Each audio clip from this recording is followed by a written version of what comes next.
Hola, bienvenidos una vez más a otro episodio de Podcast Investors. En esta ocasión me acompaña Adrián Torres. Adrián es un creador de contenido sobre finanzas personales y su objetivo es ayudar a las personas a generar riqueza a través del financiamiento inteligente. En este episodio vamos a hablar de cómo usar las tarjetas de crédito correctamente, cómo usarlas para generar riqueza y también cómo usarlas para ganarles a los bancos en su propio juego. Muchísimas gracias, Adrián, por tu participación aquí y bienvenido a la comunidad. Hola Alex, amigos, gracias por estar en este espacio, gracias por brindarme este espacio. Como bien ya lo dijo antes, soy un creador de contenido que se dedica a las finanzas personales, más enfocado por supuesto en lo que es la comunidad ecuatoriana, pero con trucos que pueden ser aplicados a prácticamente todo el mundo. Hoy les envío un abrazo y muy gustoso de compartirles todo el conocimiento y la información que he ido aprendiendo a lo largo de los años. Excelente, Adrián. Me gustaría empezar esta charla preguntándote sobre la deuda. ¿Para ti la deuda es buena o es mala?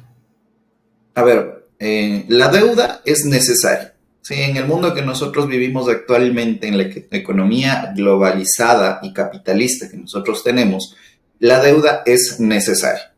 De ahí, si es buena o si es mala, no nos enfrasquemos porque yo siempre digo que la vida no se trata de si es sí o no, sino que siempre hay un tal vez, ¿no? No es que todo es color blanco, color negro, y hay todo un matiz de grises en la vida. Entonces la deuda la podemos resumir como algo necesario. Pero cuando se vuelve buena es cuando nos permite a nosotros construir riqueza. ¿Por qué? Porque a la final, si nosotros ahorramos todos los días de nuestra vida por esos artículos, esas necesidades o esos proyectos que tenemos, pues va a ser prácticamente imposible comprar algo algún día. Siempre les pongo el ejemplo de una casa, ¿no? La casa por el sector donde yo resido, que es mucho más barata, la más económica, está por unos $75,000. No es una mansión, no es una casita pequeña, es una casa cómoda de unos 150 metros cuadrados, un poco más, un poco menos. $75,000, si tú te tardaras en ahorrar toda la vida, todo el sueldo básico de Ecuador, te tomaría 20, 30 y 40 años en reunir ese precio.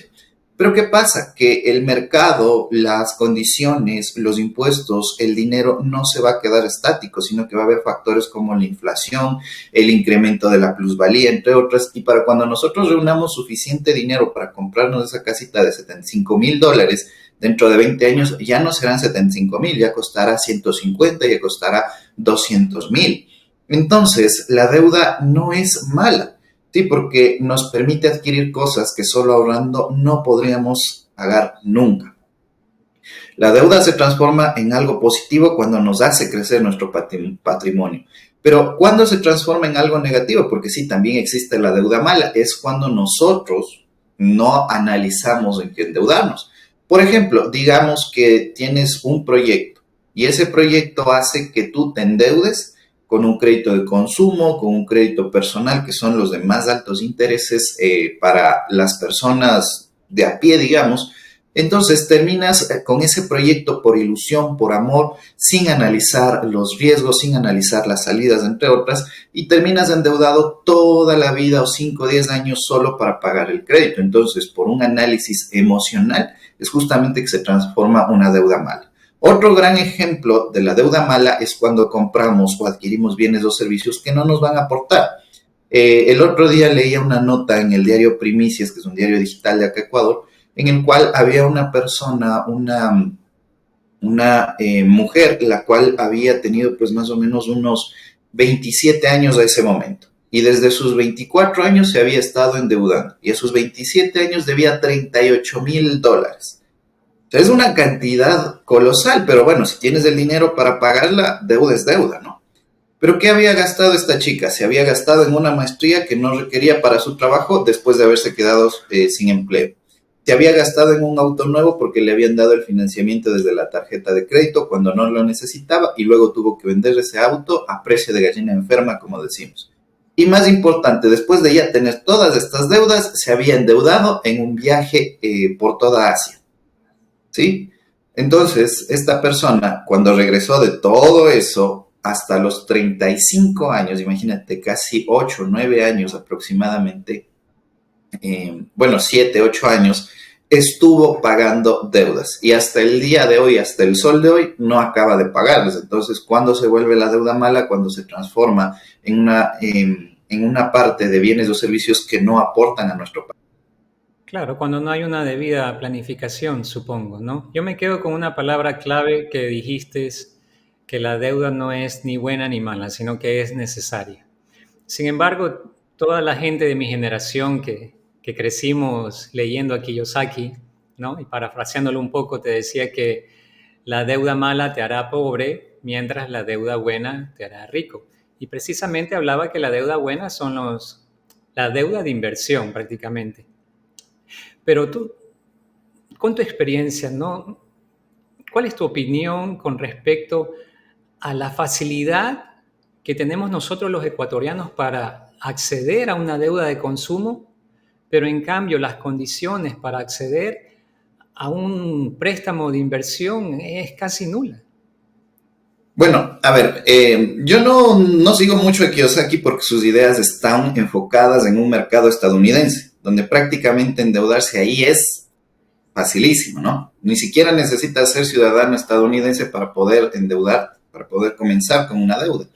Sin embargo, el mercado ecuatoriano es, primero, más chiquito y segundo, mucho más complejo en la parte financiera. ¿Por qué? Porque las ideas que nos vienen de Estados Unidos, también aplicables a Europa, por supuesto, y a algunos países de Latinoamérica, México, por ejemplo, es un muy buen ejemplo de esto, tienen banca de inversión.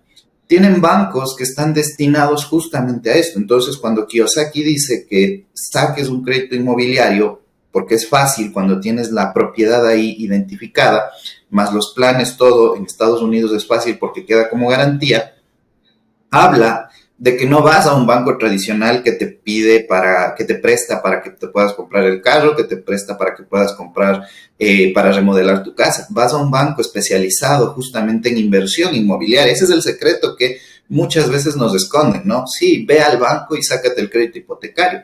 Pero en estos casos, esta inversión se hace con bancos de inversión, porque hacerlo con un banco tradicional del común del pueblo, puedes decirle así, es muy complicado. Y en Ecuador, tristemente, no existe banca de inversión.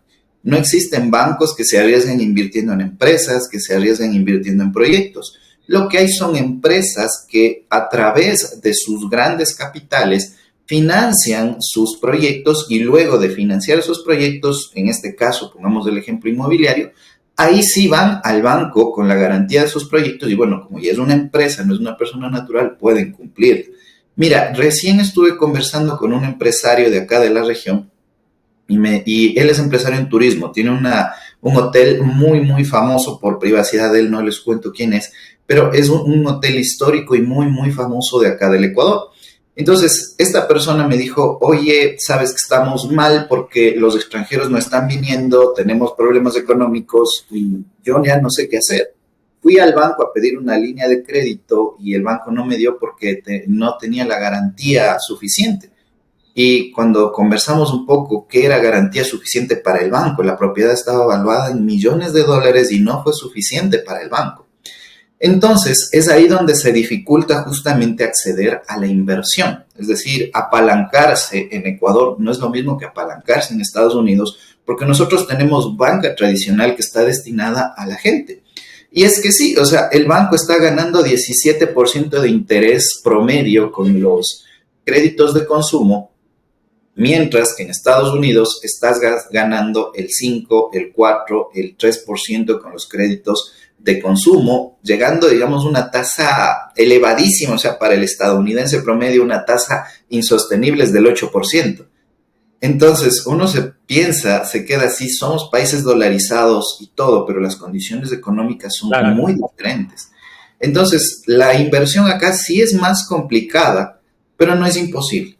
Sí, sí hay cómo sacarle rendimiento al crédito de consumo, pero hay que estar bien planificado y bien capitalizado sobre todo.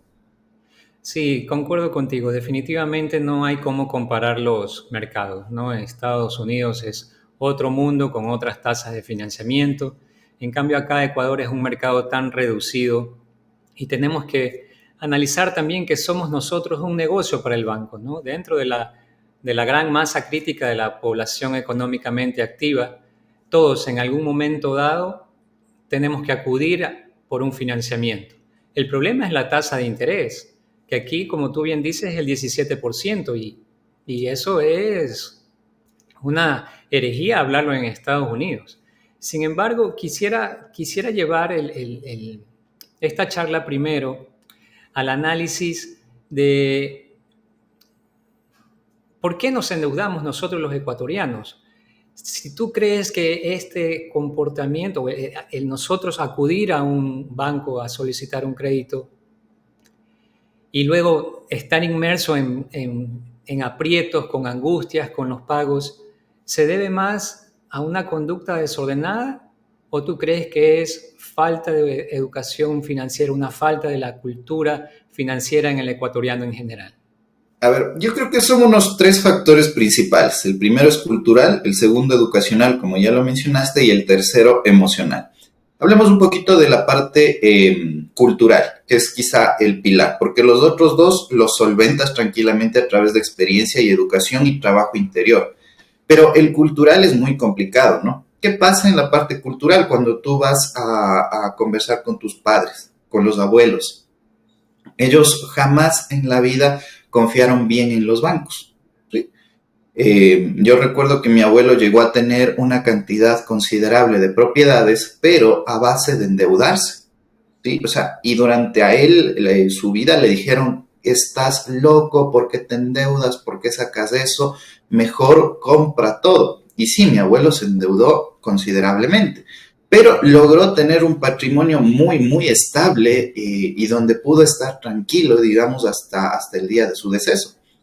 Mientras que las personas que le decían esto no utilizaban pues su dinero en propiedades, sino solamente en mantenerse, o sea, no vivían mal, pero tampoco tenían un crecimiento patrimonial. Que a ver, yo no estoy en contra de que alguien se quede ahí cómodo toda su vida donde está, pero realmente no se venga a criticar al que sí está construyendo el patrimonio si uno no está haciendo. Cada uno es feliz con la vida que escogió seguir.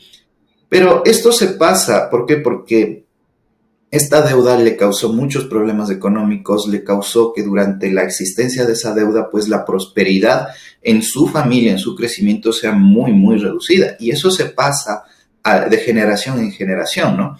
Entonces, las generaciones nuevas consideraban que realmente endeudarse era una parte negativa.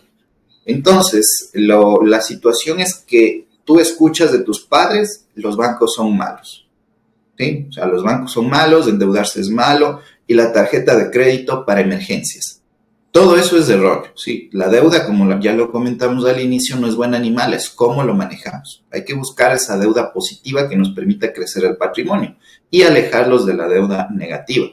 Pero ¿qué pasa? Que los ecuatorianos tenemos un historial muy, muy, pero muy negativo con los bancos porque desataron crisis desde los años 80 y nosotros culturalmente todavía seguimos viendo al banco como una persona.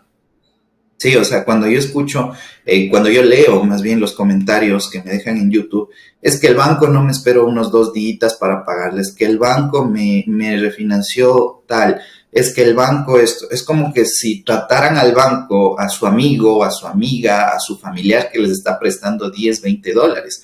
Pero realmente el ver al banco como una persona, como si fuese una entidad con el que puedes conversar, dialogar, como lo haces con tu vecino, realmente es erróneo, porque el banco no es ni tu amigo ni tu enemigo. El banco es una empresa y de ti lo que busca es obviamente la ganancia.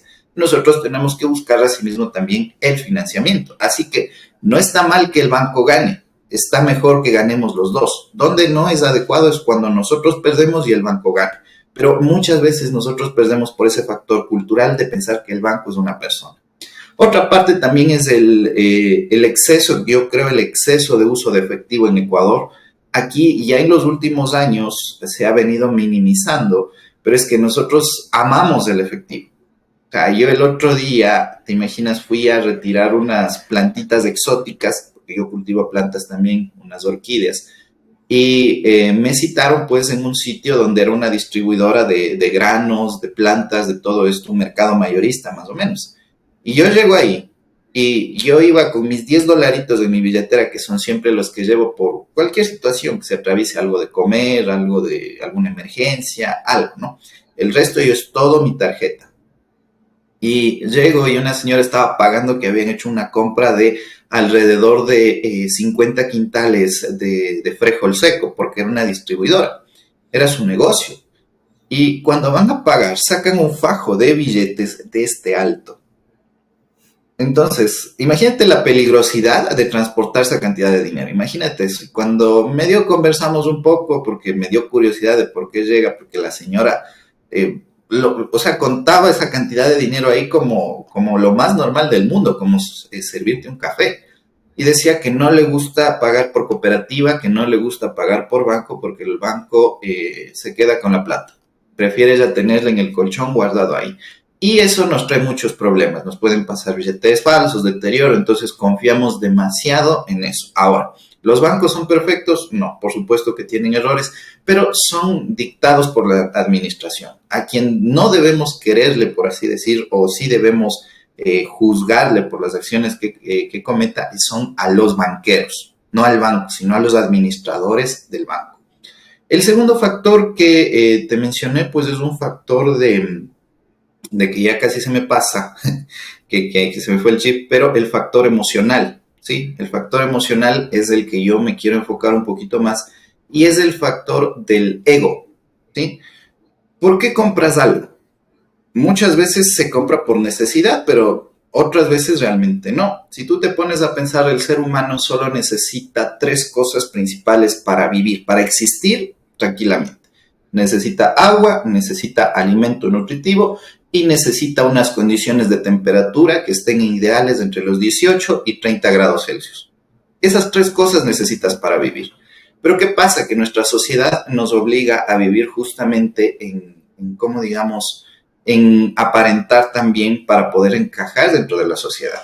Entonces, ¿dónde llega este ego de adquisición de deuda? Es porque nos dan una tarjeta de crédito o nos ofrecen un crédito preaprobado cuando ya tenemos ingresos y terminamos comprándonos el último iPhone que realmente funciona igual que el iPhone de hace 5 años, solo que tiene un poquito más de tecnología. O terminamos comprándonos la camiseta de marca de $500 porque nuestro círculo social usa esas camisetas a pesar de que nosotros no tengamos esa cantidad de dinero. Y aparentamos mucho. Yo tengo familiares, en este caso, todo, experiencias con personas conocidas, que cuando llega una reunión familiar con una parte de la familia que es alejada, le puedes ver exactamente ese ejemplo, porque son capaces de endeudarse solo para que estas personas se alimenten adecuadamente durante media hora. Pero la deuda queda 3, 4, 5, 6, 7 meses, incluso hasta año, por una nochecita que no aportó nada, solo como tratar bien al invitado. ¿Por qué? Porque es como que buscamos ponernos en el mismo sitio de las otras Claro, personas que tienen un mayor poder adquisitivo. por Yo, aparentar. exactamente. Esas es básicamente las razones más fuertes y justo se me perdió la otra razón que te quería comentar. No, pero vamos a desarrollar ese tema de las compras emocionales, que es algo que me interesa mucho. ¿No? Yo quería reforzar tu idea de que esta nueva generación, los jóvenes, nosotros, ya estamos acostumbrados a la tecnología que brinda el sistema financiero en la actualidad, poder hacer transferencias, el uso de tu tarjeta de crédito, tus billeteras virtuales. Entonces es algo normal para nosotros. Sin embargo, para nuestros padres, nuestros abuelos, que han vivido guerras, que han vivido cambios de moneda, que han vivido tantos casos que hemos escuchado de cooperativas que cierran, bancos que cierran, entonces tienen esa fobia a depositar su dinero en, en el sistema financiero. Sin embargo, yo considero que en estos momentos estamos viviendo un bombardeo constante de la virtualización de la moneda. Y esa facilidad que te da a ti para acceder al sistema financiero no va de la mano con la educación financiera de la población. Entonces, por un lado tienes facilidad para que abras tu cuenta de ahorros, te regalan tarjetas de crédito, pero no te dicen cómo usarlas.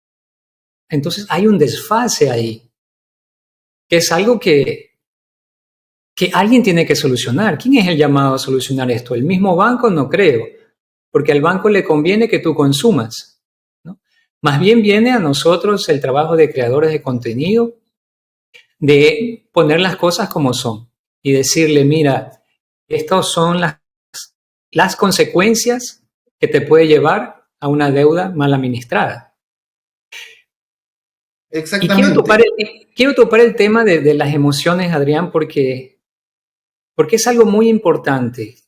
Basado en mi experiencia, yo soy ingeniero, he estudiado finanzas, me gustan las inversiones. Se podría decir que conozco el ABC de las deudas, en teoría, ¿ya? Pero en el momento de gastar, tengo que reconocer que soy víctima de las emociones. Te pongo un ejemplo. Yo soy una presa fácil en el supermercado, por ejemplo. Yo soy una presa fácil de las ofertas. No resisto cuando me pones una oferta sobre la mesa y soy un fiel cliente del famoso 2x1, pague 3 o lleve 4. Y ese patrón se replica. Yo era inconsciente, ¿ya? En mis compras de supermercado normal, que, bueno, tú al final del día en la factura ves unos cuantos dólares.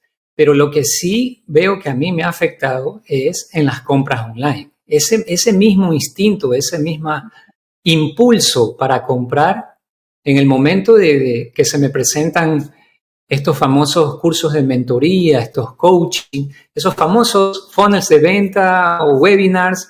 Oye, de verdad que yo termino comprando, termino sacando mi mano a la billetera, o bueno, con el botón y haciendo la compra. Entonces ya, si por un lado en el supermercado son unos cuantos dólares, ya en una sesión de mentoría o coaching ya son miles de dólares.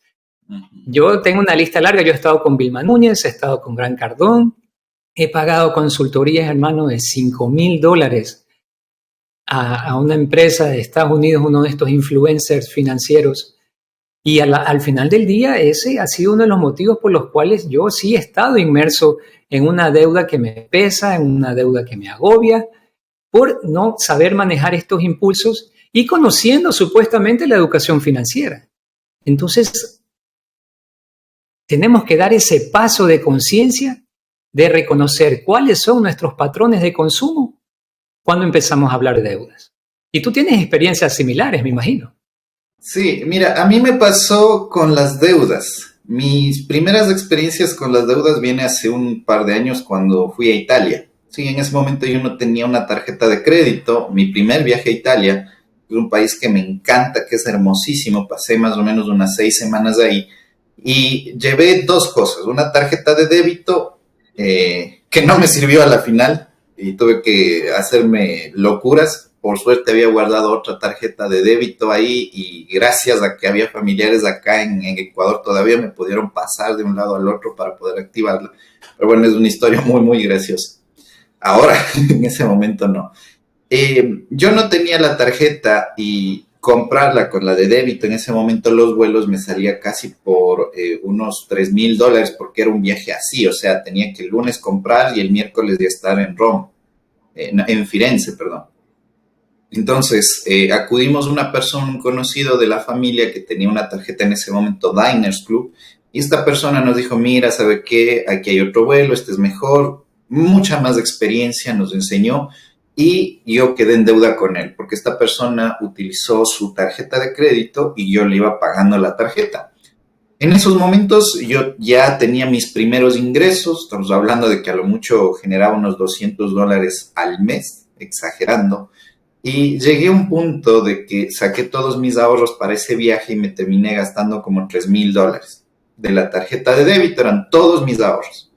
Entonces, después de eso, $200 mensuales, tuve que pagarle un año aproximadamente por el boleto de avión y no tenía ni para salir a cenar con mi novia o mi esposa.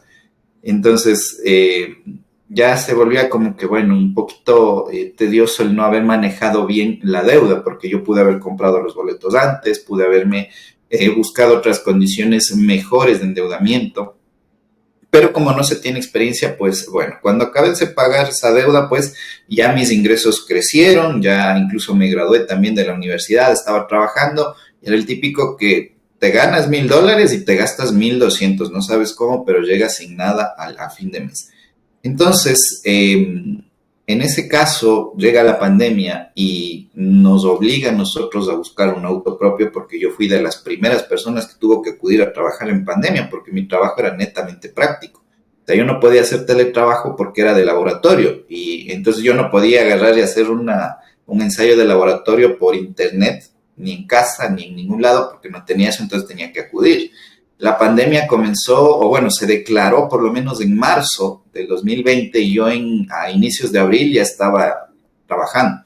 Entonces, ¿qué pasaba? Que ir al trabajo, pues en transporte público, imposible. Daba mucho miedo. La lejanía del hogar, mucho. En esos tiempos tenía yo hasta un problema físico en el pie, ni la bicicleta no tenía chance. Entonces, la opción fue comprar un auto. Pero justamente cuando conversábamos con la familia, es como que te ven como guagua, digo yo, y la familia te decía, compra esto otro, así tienes que gastar, así tienes que pagar, tienes que comprarte uno bueno, nos íbamos a comprar un usado, nos decía un lado de la familia, súper bien, otro lado de la familia, no, ese no es bueno, otro lado de la familia, tienes que comprarte uno nuevo, estás ganando $1,000 mensuales y tienes un carro viejo, no. Entonces, no se sabía a quién hacer caso y esa parte emocional hace que te pierdas y terminamos comprando un auto nuevito de casa, una de las deudas más eh, fuertes que puedes tener, porque imagínate que adelantamos la mitad del carro, la otra mitad era financiada y además, como yo no tenía historial crediticio, no tenía tarjetas de crédito, a lo mucho tenía un plan de celular, pues llegó y nos pusieron casi 2 carros pagando en deudas. ¿Sí? Entonces, claro, una cuota manejable que podía pagar llegaba, pero cuando me senté a analizar dije, no, pues esto es terrible. Luego me dieron las tarjetas de crédito y empecé a usarlas con un poco de miedo, pero ya con más experiencias. Pero lo que me hizo comprar el carro a mí fue el ego de decir, quiero ese auto, ¿sí? Quiero ese auto, quiero ese carro nuevo, no quiero andar en un carro usado que otra persona ya tuvo, que ya se subió yo, que quién tan sabe cómo le ensuciaría, así. O sea, eso era lo que me venía. Y era un ego, porque a la final, o sea, si un carro está con polvo, pues lo lavas y ya. No estás así enfocado. Es un medio de transporte. Pero cuando me veían a mí en el carro nuevo, me felicitaban mis amigos, me felicitaba, ay, qué bien, vea, qué bonito carro, qué excelente, todo. Entonces reforzaba ese ego de comprar. Pero empecé a endeudarme un poco hasta que paré un rato y dije, no, no, no. El límite fue cuando yo gasté en un mes, recuerdo, $3,000 en restaurantes. Y a veces, o sea, Demás. eran cosas que ni tenían sentido porque había ido a un restaurante, bueno, a una cafetería y pagué $7 por una dona. Y yo veía la factura y decía, ¿por qué pagué $7 una dona? Y ahí fue cuando entré un momento reflexivo donde dije, bueno, aquí hay un problema, interioricemos. Todavía no he superado yo toda esa parte del ego, de las compras emocionales, o sea, de ver Y es que nadie lo supera, ¿sabes? Yo pienso que nadie lo supera porque antes de ser seres racionales, somos seres emocionales. Entonces las emociones siempre van a estar ahí en cualquier actividad que tengamos. El asunto, considero que es un trabajo de superación constante y el primer paso es ser consciente de qué eres. A mí te quería compartir un artículo que yo vi, un estudio de la revista Forbes, que hicieron una muestra de 5.000 suscriptores, ¿no? La revista Forbes es una revista internacional de los Estados Unidos y los datos eran interesantes. De esa muestra, el 72% de suscriptores solo pagaban el monto mínimo de su tarjeta. El 65% tienen al menos una relación de ingreso-deuda del 50%, o sea, mínimo 50%. Y el 90% no tiene un fondo de emergencias. Tú me dirás, pero es otro mercado, sí, pero también busqué en internet y había un artículo de Diario El Universo, donde dice que de todas las personas que tienen deudas, el 92% su nivel de deuda no va de acuerdo con su nivel de ingresos. Entonces estamos sobreendeudados. Y en el momento que enfrentamos una deuda inmanejable, antes de pensar en los pasos que tenemos que hacer para pagar, tenemos que hacer un análisis para ver los motivos por los cuales llegamos a esa situación. Y yo creo que todos nosotros somos consumidores y vamos a estar dentro de alguna de estas 4 categorías. Tú me hablabas de compras por ego y eso lo catalogo yo como los consumidores merecedores, los que se merecen algo, porque he trabajado tanto, porque me cambié de casa, porque tengo mi novia y tengo que darle lo mejor a mis hijos. Hay un factor de merecimiento en nuestros patrones de consumo. El otro es el compulsivo, el que yo te dije. Yo no puedo ver que me pongas una oferta porque el hecho de saber que estoy dejando dinero sobre la mesa, no puedo con esa sensación de perder esa oferta. Soy compulsivo, lo tengo que reconocer. Luego vienen los depresivos, los que se sienten mal, los que tienen una ruptura amorosa y revientan las tarjetas en el centro comercial. Y por último, los religiosos, los que tienen una fe inquebrantable en el Creador, en el universo. Oye, pero te has endeudado con eso, ¿cómo vas a pagar? No sé, Dios proveerá, Dios proveerá, Dios proveerá. Y esas son las consecuencias de tener un acceso demasiado fácil a las deudas y las tarjetas de crédito. Porque tarde o temprano vamos a terminar lidiando con una deuda inmanejable. Sí, yo creo que más que el acceso es la falta de educación financiera, que era el puntito que se me olvidó de los 3 que te comentaba, ¿no? ¿Qué pasa? Que en Ecuador, si tú te fijas, hay cosas que vienen desde la casa. Yo me acuerdo que cuando mis papás, yo era chiquito, me mandaban del colegio a preguntar cuánto ganaban. Claro, o sea, era para ver si es que realmente era acorde la ganancia con lo que se declaraba en el colegio para la pensión. Y bueno, mis papás, cuando me decían eso, ya voy a hablar al colegio, me decían. Nunca me decían ellos cuánto ganaban y yo no lo supe hasta hace unos pocos años. Imagínate, yo tengo unos 30 años ya y hasta hace unos pocos años yo no supe este tipo de ingresos. Y no es porque ellos me quisieran esconder o porque era esto, sino que decían son cosas de adultos, ¿sí? Entonces, lo que hay que entender es que la educación financiera llega desde el hogar, ¿no?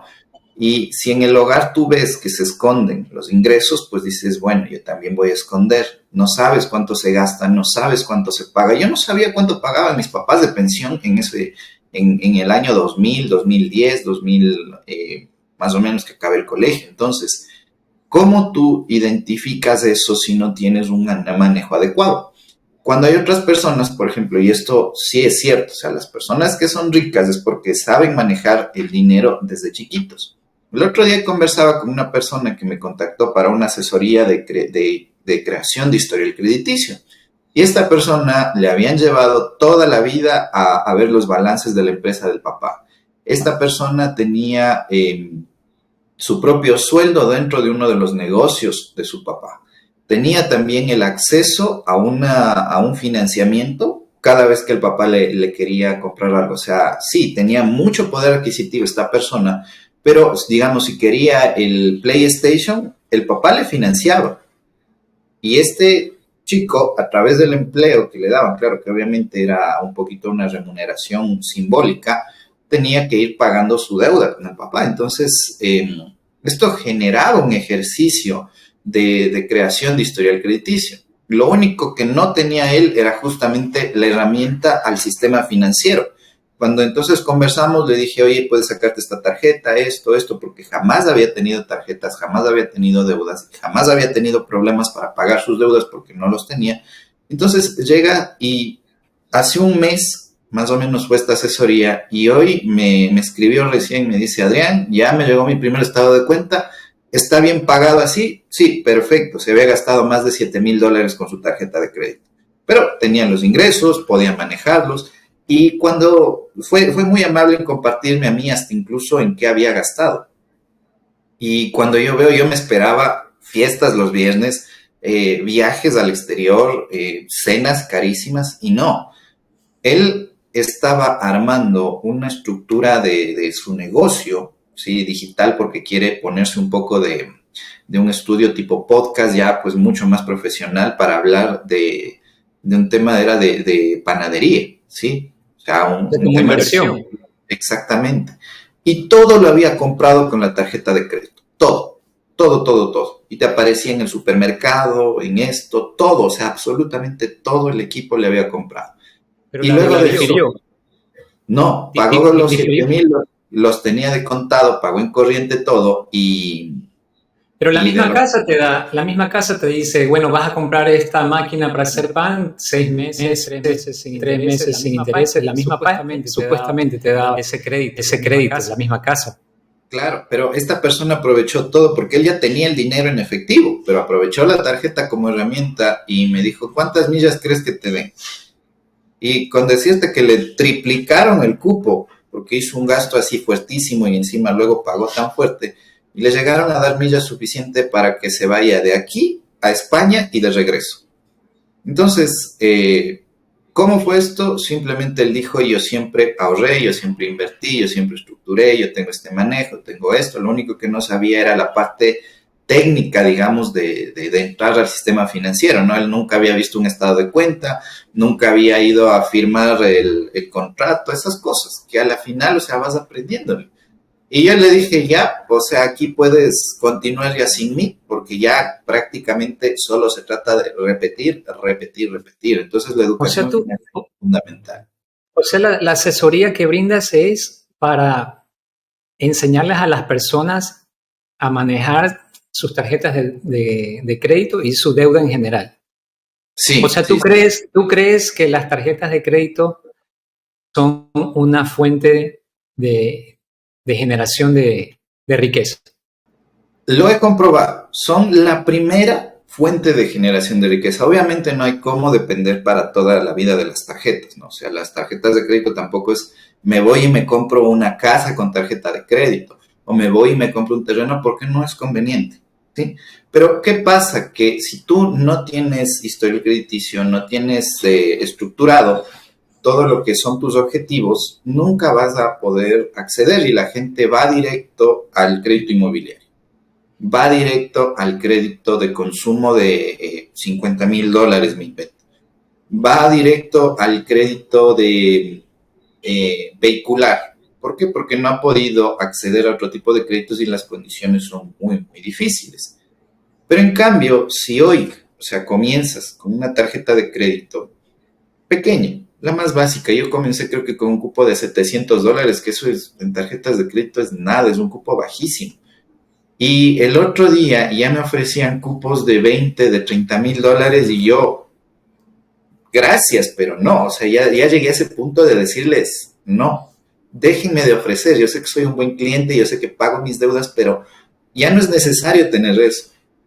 El banco me llama el otro día y me dice, señor Adrián, usted tiene una línea de crédito preaprobada con nosotros, solo métase a su banca virtual, o sea, no necesita ni aceptarme a mí aquí, métase a su banca Claro. virtual y tiene hasta $20,000 sin hacer nada más. Y le depositamos en una hora. Yo, gracias. Pero no, o Pero sea, he llegado a ese punto de ya no sí. necesito. No es que Sí. sabes una cosa, Adrián, yo creo que ese eslogan o ese mensaje de tarjeta de crédito, una herramienta para la generación de riqueza, está incompleto. Ujú. Falta la letra pequeña, falta Sí. el cuidado, ¿no? Falta de si es que lo manejas inteligentemente. Esa partecita falta, porque, porque yo que he estado inmerso en deudas, te puedo decir que tengo mi propia experiencia y mi propio respeto al uso de la tarjeta de crédito. Hace poco te comenté mi experiencia por el 2016-2017 que reventé las tarjetas con una mentoría. Supuestamente iba a ser una deuda buena porque yo le iba a sacar provecho, pero al final del día los resultados no se dieron. Yo no pude monetizar, no pude rentabilizar como quería los conocimientos en esa época, pero me tocó pagarle esa deuda. La tarjeta de crédito no perdona cuando tú te hayas equivocado al elegir la inversión, ¿no? Y a partir de ese momento, para mí, las tarjetas de crédito son un salvavidas para un imprevisto, para una emergencia. Estoy de acuerdo en que hay que construir un historial crediticio, sí, es verdad. Pero yo más que nada utilizo la tarjeta para una emergencia, una cita médica, algún imprevisto, algún tema con el carro, el tema de los predios, todo ese tipo de deudas que incluso tú la puedes diferir. Bienvenido a la tarjeta de crédito. Y las millas, las recompensas que me den, pues bienvenidos sean. Pero no me enfoco en utilizar la tarjeta de crédito en ese sentido. Para mí, dentro del camino de la creación de riqueza, la deuda, el crédito es el apalancamiento, ¿no? Es una herramienta que si tú apuntaste bien, te multiplica tus ganancias y te vas para arriba. Pero donde que tú te hayas equivocado eligiendo mal la inversión, eso te pone de nuevo al punto inicial, ¿no? Entonces, antes de recomendar el manejo apropiado de una deuda, yo lo que pondero es que primero construyas tu fondo de emergencia. Ese debe ser tu primer paso antes de seguir en inversiones, en deudas, en seguros, en cosas. Primero, el primer paso es construye tu fondo de emergencia. Y según el reporte que yo leí hace un momento, como te dije, en América del Norte, mucha gente, el 90% no tiene el fondo de emergencia. Y aquí el 82% de ecuatorianos, su nivel de endeudamiento no va de la mano con su nivel de ingresos. Ya, entonces sí, perfecto, tengo mi cupo de 10,000 en la tarjeta de crédito. Oye, pero ¿tienes ahorrados $500 para algo, para alguna... No, yo vivo el día a día. Mi sueldo, gastos, tarjetas y ya, quedo flat. Y eso es un error que nosotros como creador de contenido debemos incentivar, ¿no? Es mi punto de vista. Sí, es muy, muy válido y estoy de acuerdo contigo en muchísimos puntos. Creo que la parte fundamental es justamente el de que la tarjeta es una herramienta, ¿no? Sí, no es que es el objetivo, porque la gente, leo los comentarios y muchos me dicen, Adrián, quiero la Black Card, quiero la Platinum, quiero bueno, quiero la más top de las tarjetas. Hay una incluso de un banco que tiene un nombre cuántico, algo así, no estoy seguro, se me fue, pero que es una tarjeta muy, muy top porque sus servicios es que tengo el concierge, que tengo el otro. Y yo les digo, no, o sea, la tarjeta no es el objetivo, es una herramienta. Yo les digo, yo tengo una tarjeta sin plan de recompensas, sin seguros de desgravamen, la más básica que te puedas imaginar, pero el cupo es más alto que muchas personas que tienen la Black Card, porque no depende de eso. Entonces, la herramienta, si tú la utilizas bien, es perfecta.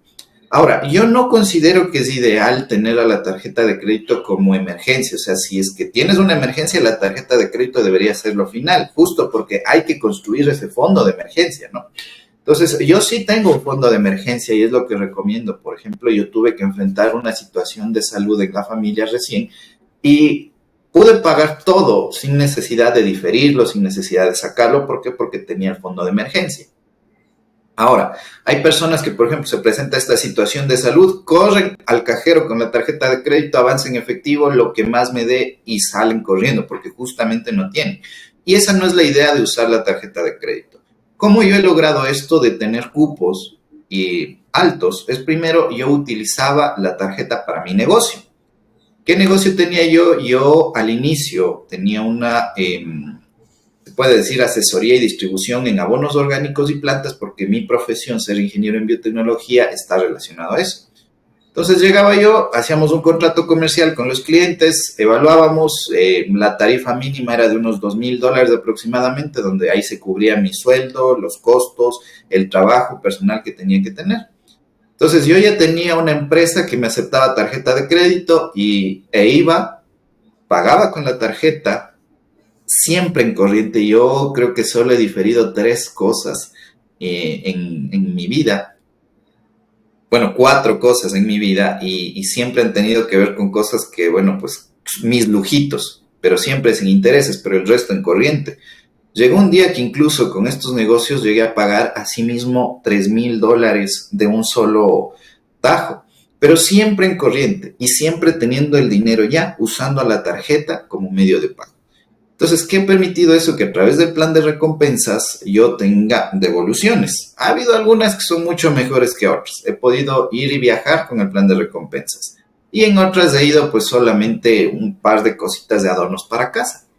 Entonces, la tarjeta de crédito sí se transformó para mí en una opción de creación de riqueza justamente por el movimiento que le di. Porque después de eso, después de haberle dado tanto movimiento con mi negocio, pude yo tener también acceso al crédito tradicional mucho, mucho más fácil. Hay quejas de que es que... Más fácil, Adrián, más Sí. fácil, pero no más barato. No. Bueno, No, más barato, sí más barato porque a mí ya no me cobran seguros de desgravamen en los créditos. Se ha llegado a ese nivel que ya no me cobran, pero... Y eso es lo que no entiendo, ¿sabes? Eso es lo que no entiendo y me gustaría analizar a profundidad ese punto de vista porque el hecho de comenzar a hacer consumos con mi tarjeta de crédito, comenzar a tener un historial y ya estar en el lugar ideal, ¿no? Entre 900 y 1000 puntos en tu central de riesgo. Y yo digo, sí, está bien, tengo cupos, tengo esto, pero en el momento que tengo que invertir, no tengo un crédito más económico. Yo voy con la mentalidad del inversor en préstamos de producción y todo eso, ¿no? Estoy de acuerdo contigo que los préstamos de consumo todos sean en corriente. Pero hay una dificultad para acceder a un crédito en mejores condiciones, que de pronto con $100, con $1,000, no te pesa mucho el 17%. Pero cuando hablas de $10,000, cuando hablas de $20,000 y te quieres endeudar con un vehículo, oye, esa tasa pesa y no la tienes fácilmente. Yo tenía un negocio que en diciembre despuntaba porque tenía que ver con licores, ¿no? Entonces yo utilizaba el famoso avance de efectivo precisamente para poder estoquearme con todos los licores que necesitaba. Y sí, te podré decir que en unas cuantas operaciones me resultó que yo sacaba mucho más rendimiento vendiendo esos licores que el 17%, pero no fue sostenible. No podría asegurarte que todas las veces que yo hacía la misma operación iba a tener un resultado favorable.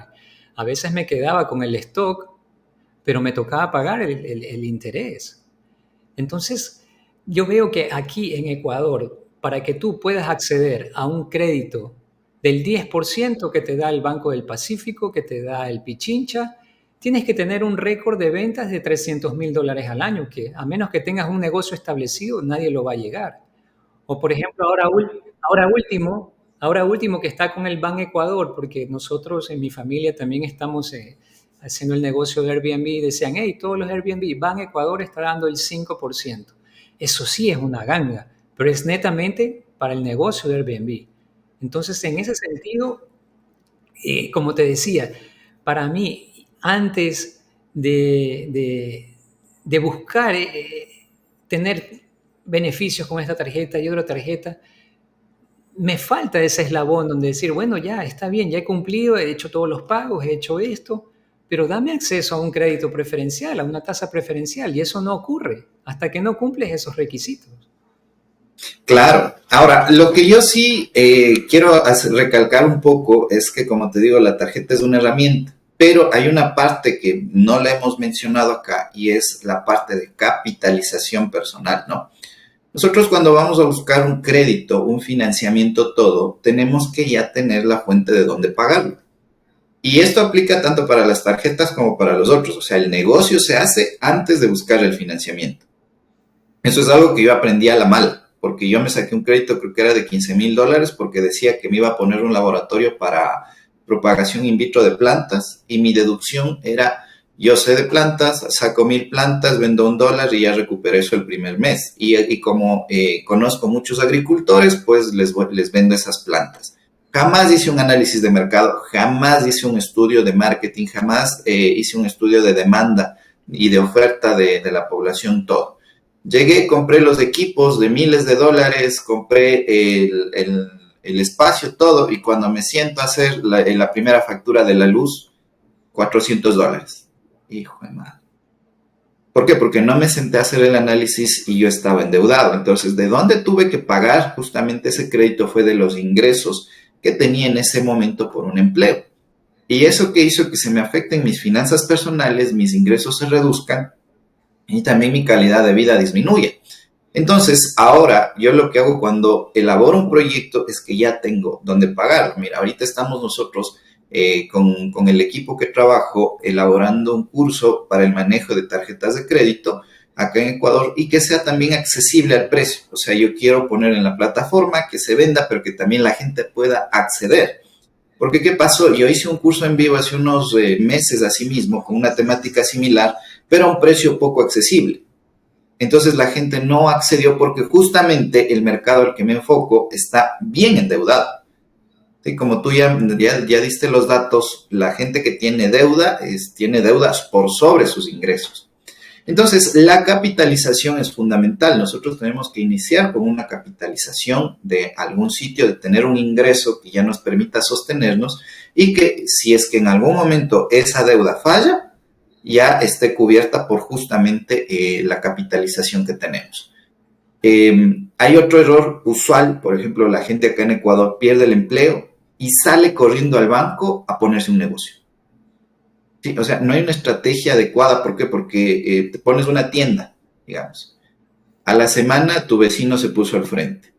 Acá al mes está a la esquina. Entonces, no evaluamos esos riesgos, no analizamos. Mira, en situaciones que están ocurriendo ahora, no sé, antes pasaba que comprar en China, en AliExpress era súper barato y te mandaban el envío y ya, y te comprabas chucherías, te comprabas cosas muy, muy sencillas. Hoy, las grandes mayoristas han logrado comprar estos artículos a volúmenes tan grandes que sale más barato comprar en Ecuador que comprar en China, en la fábrica. Y ahora antes, una persona que vendía artículos, recuerditos, llaveritos, pues le cobrabas $4 un llavero de estos de goma así chéveres y te vas a las calles, al mercado ecuatoriano, a encontrar ese mismo llavero a $1. ¿Por qué? Porque se han capitalizado en eso. Y eso que ha permitido, pues que justamente los negocios, las empresas del crédito surjan. En Ecuador, como yo ya te comento, en mi opinión, apalancarse en los bancos, invertir a través de los bancos es prácticamente caer en bancarrota, porque la tasa de recuperación en lo que más he analizado en inversiones en Ecuador está por el 10%. Inversiones tradicionales, nada de negocio, empresas, ventas, nada de eso. O sea, recuperas del 10%. Y el crédito de consumo, que es el más accesible para la población en general, está en el 17%.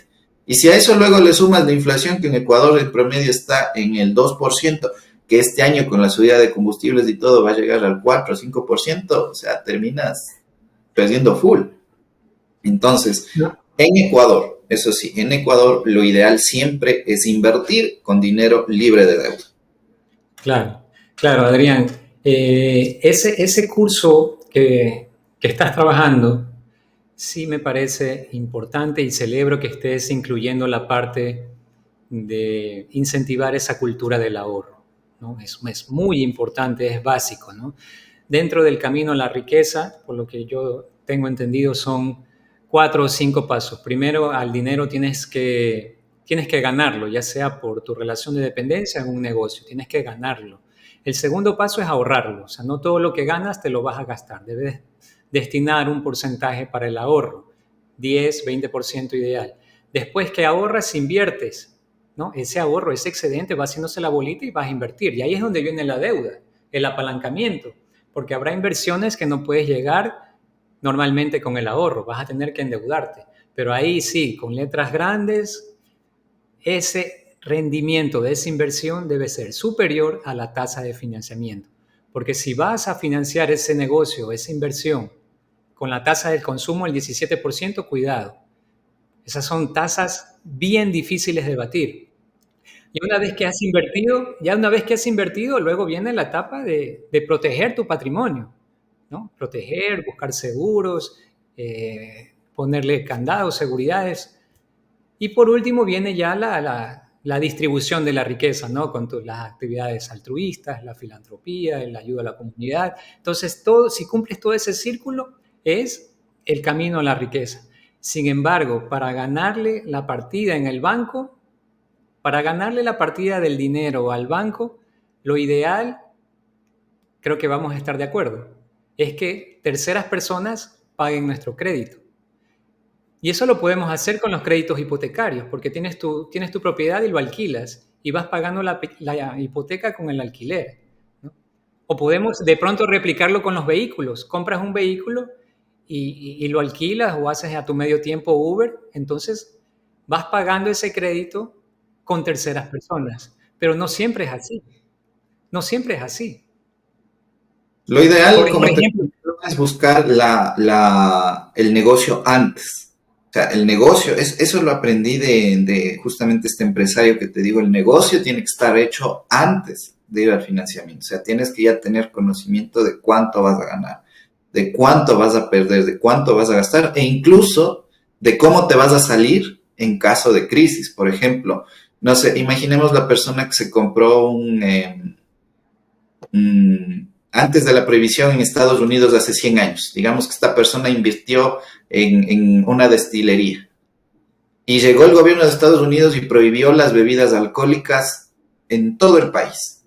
Entonces esta persona ya tenía que tener en caso de el análisis de riesgo. Muchas veces nosotros cuando vamos justamente a esa inversión que nos permita generar algo, lo hacemos por emoción. O sea, a mi amigo le funcionó, a mí también tiene que funcionar. Y a veces no es así.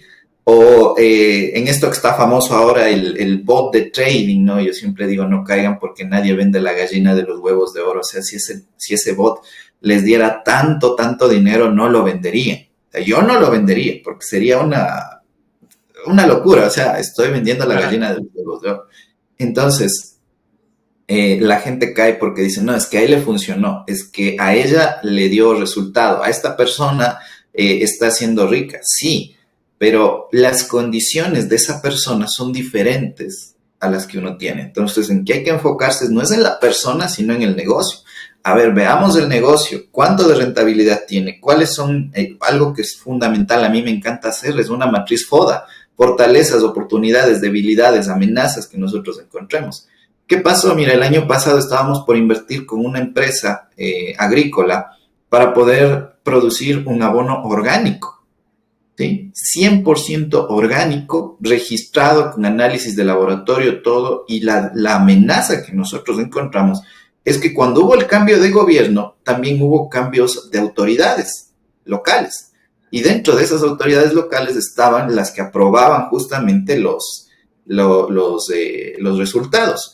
¿Y qué pasaba? Que habían despedido a una gran parte del personal previo simplemente porque tenían, no sé si por afinidad política, por cosas estructurales, no sé, pero simplemente se despidió. Y se quedaron sin personal hasta hace un mes. Y recién el mes pasado empezaron a aprobar nuevamente estos registros de lo que nosotros pudimos conocer. Pero imagínate, hubiésemos estado nosotros 8 meses inyectando capital, dinero, todo eso para producirlo sin tener el permiso, que era una amenaza fuertísima. Porque imagínate vender un producto sin notificación, sin registro, sin permiso, expones a la salud, bueno, en este caso expones a la plaga y a lo fitosanitario, y es ahí donde tú te vas a analizar. La matriz FODA te ayuda full en estos casos. ¿Sí? Siempre fundamental para endeudarse en cualquier tipo de inversión, el capital inicial que debe ser inyectado. Yo preferiría que el total de este capital no sea con deuda, pero si es que es con deuda, ya tener, o sea, el negocio hecho y una estrategia de salida.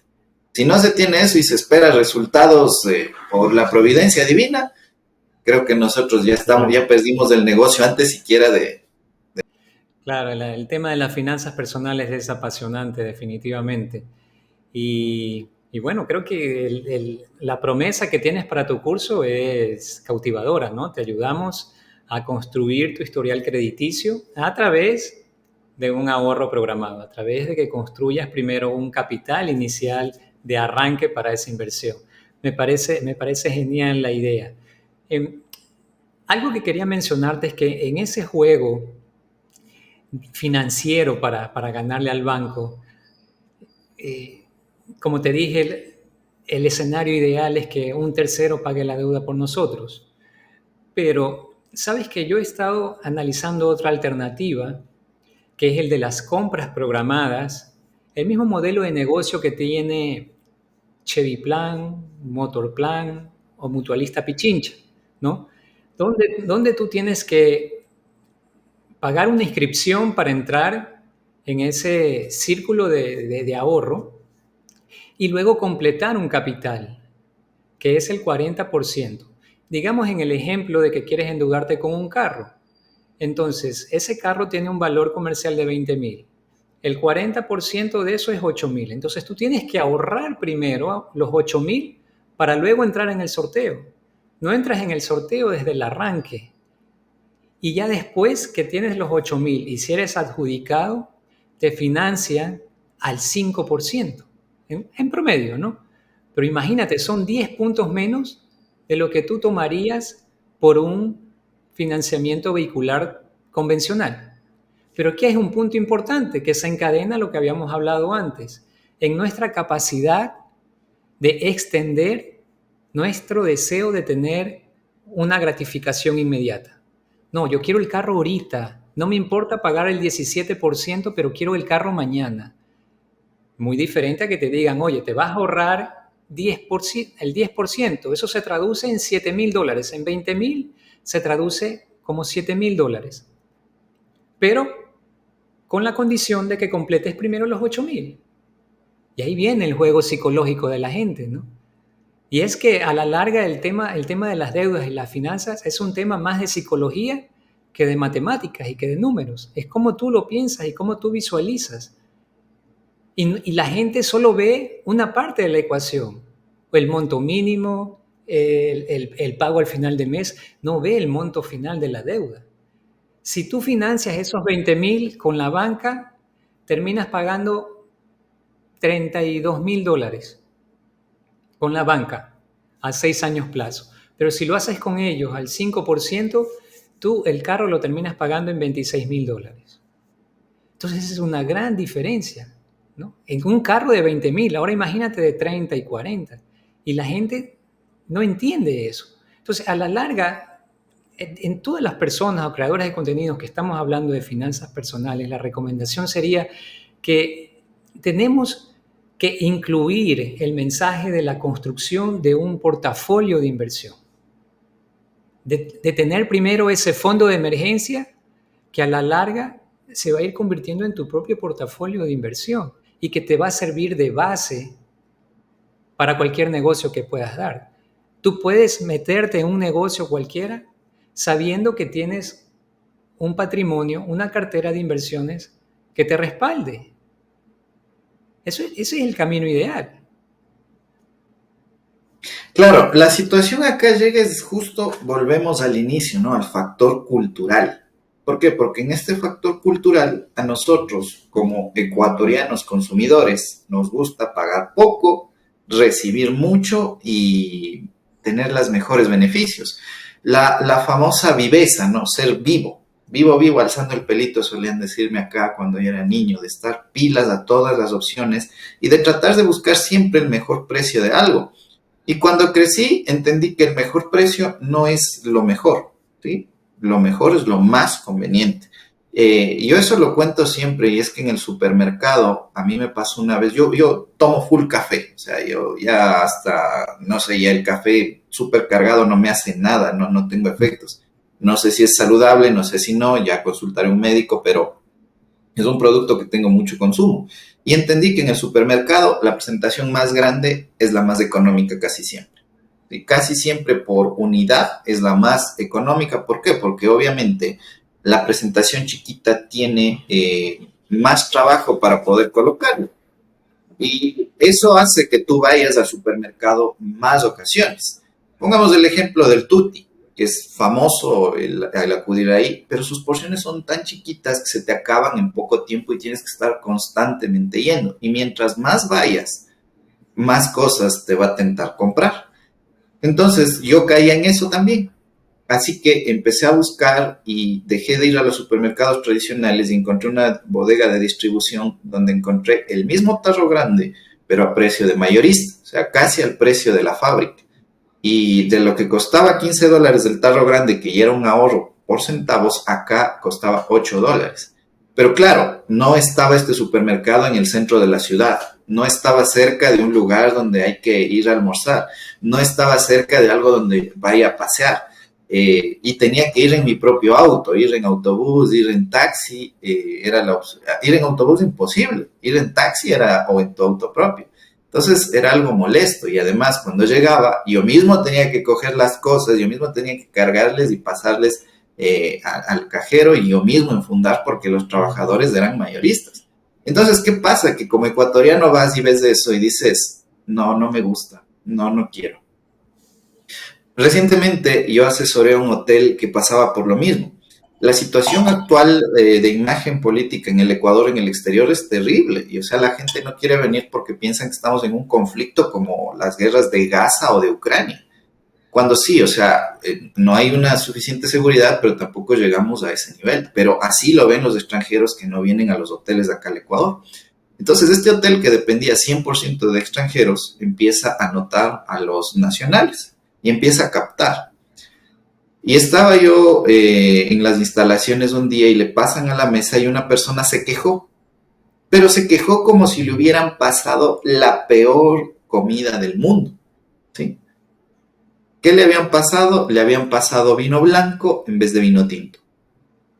Le hizo llamar hasta el gerente. Cuando conversamos, decía, ¿y cuánto pagaron? O sea, porque yo me imaginaba que eran personas de súper poder adquisitivo y que en muchas ocasiones tenemos la idea de que esas personas tratan así. Y no, eran personas que habían pagado $40 por todo el tour y exigían un trato altísimo. Y cuando conversamos con el gerente me dice, sí, los ecuatorianos son así, quieren pagar poco, ganar mucho y son bien cómodos. Ayer subí un video de las tarjetas de crédito al canal y había un comentario donde dice, oye Adrián, ¿sabes cómo cancelo mi tarjeta? Es que no me gustó esto. Y yo, bueno, es válido, o sea, si quieres mantener o quitar la tarjeta, pues es válido. Y lo que llega a hacer, me dice, le digo, acérquese al banco. Dice, no, pero yo, ¿por qué tengo que acercarme al banco? Si ellos me ofrecieron, ellos tienen que cancelarme por teléfono. Y yo, ¿qué tarjeta tiene? O sea, ¿qué tarjeta tendrá? No se me pasó ni siquiera a preguntarle, pero yo digo, probablemente tiene una tarjeta de crédito básica, porque normalmente es el que más exige, suele ser el que más económico quiere buscar por ese factor cultural. Y ahí ingresa pues lo que comentábamos lo que nos comentabas del auto, o sea, no me importa pagar más, pero quiero ya. Claro, no quiero planear, claro. No quiero tener esto. ¿Sabes? Y si hubiera una fórmula para poder inyectar esa cultura de ahorro en nuestra sociedad, fuera genial. Y no solamente el ahorro, porque el ahorro es la primera parte, ¿no? El construir tu fondo de emergencia. No hemos hablado de los beneficios del interés compuesto, ¿no? Ese gran apalancamiento, esa octava maravilla del mundo que en estos momentos funciona para el banco. Porque el banco cuando te financia y te refinancia y pides más plazo y te vuelve a refinanciar, el interés compuesto está trabajando a favor de ellos.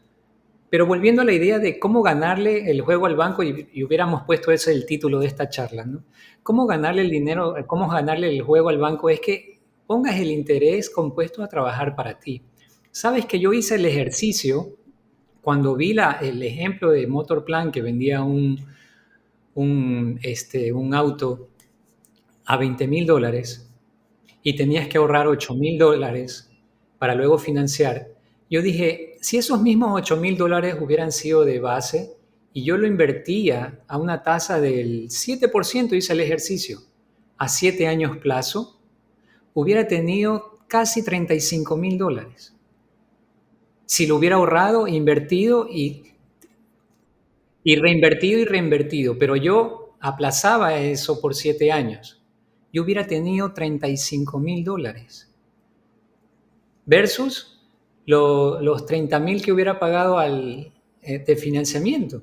Entonces, ese interés compuesto es lo que a mí me ha llevado a tener una iniciativa, y es que no me gusta utilizar mis ahorros, que ahora se han convertido en una cartera de inversión, para financiar mis gastos. ¿Ya? Uno empieza con cantidades pequeñas, ¿no? $100, por decirte. Uno dice, voy a ahorrar, plantéate la meta de tener $5,000 de ahorro de fondo de inversión. Y tú dices, no, yo no tengo paciencia para esperar 5 años. Pero es que la gente piensa que va a ir poniendo 100 debajo del colchón, y no que ese dinero va a ir generando intereses. Pero si a esos $100 tú le pones 500 de base, en 2 años y medio, digamos, casi 3 años, tú tienes los $5,000.